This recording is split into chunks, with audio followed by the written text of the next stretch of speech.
Kia ora koutou, Markie here, the grizzled walrus of retroactive jealousy. Now, the lip sync isn't very good, and I've changed my appearance. So what you're actually looking at here, as you will have, the more astute among you will have noticed, is not me.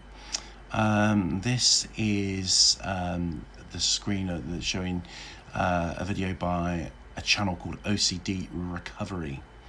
And I'm just sharing this with you because one of the things I recommend is, if you're in recovery from RJ, is look at generic OCD recovery resources as well as RJ resources, because often you'll get some massive kind of tips on there, because recovery from RJ is all about doing stuff, okay, and these channels will be very practical, very kind of geared at action. Which is why we call ourselves Retract. The ACT exclamation mark is about action. You won't get well from RJ without taking action. Lots of it. So I was looking at this channel, and I noticed that they had one video on RJ. Now this is something I'm noticing more and more, is that RJ is starting to get on the radar a little bit more. For clinicians. It's still not mainstream. It's not part of the kind of the psychiatric community's orthodoxy, but it's starting to be talked about, which is great. So this is channel that and they did one video on RJ, which is what I'm kind of showing you now, really. And it's a good video on RJ. You know, they kind of pretty much nail it. Why am I showing this to you? Because there are other people that have done the same thing. I'm not saying that this video is life-changing or remarkable. I'm sharing this because something tickled me. And it comes right at the end. It's an offhand comment made by this lady. I'm not sure what her name is, sorry. And she's talking about not asking your partner questions. And that's something that obviously we call that the golden rule. Check out our video on the golden rule for that. And she just makes the comment, you know, sometimes when people kind of say something really really apposite, really meaningful, but in a kind of an offhand way, sometimes with humour, sometimes with seriousness, not even realising how the import of what they've said. And one of the things that she says right at the very end is,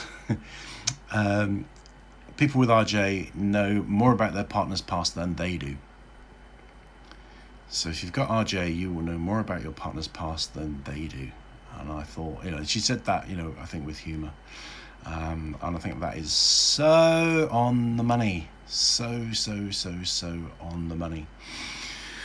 Why is that on the money? Well,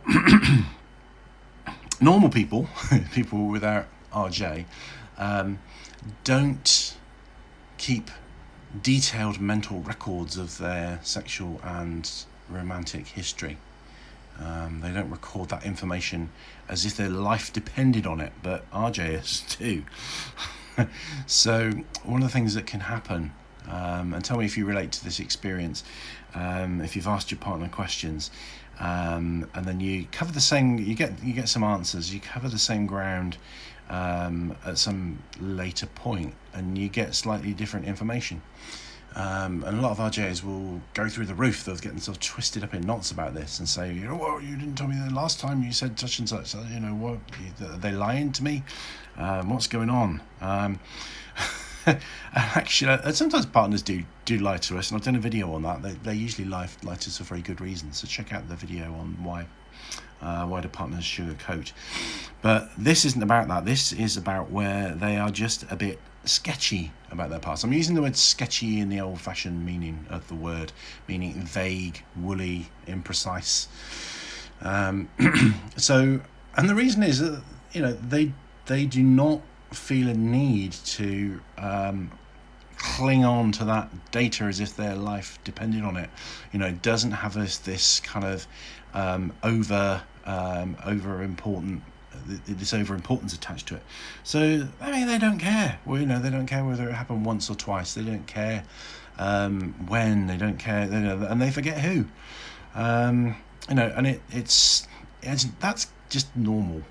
That is just normal. Okay, just remember that for the RJ, we are abnormal. We might keep a detailed record of our sexually romantic past, but we probably don't. But we, when we hear things about our partners, we record it with as if we're detectives, trying to solve a case. And in fact, that's why most people don't get well from retroactive jealousy, is because they think it's a detective case to be solved, whereas actually it's a thought pattern to be interrupted. So there you go. So I thought I'd share that with you.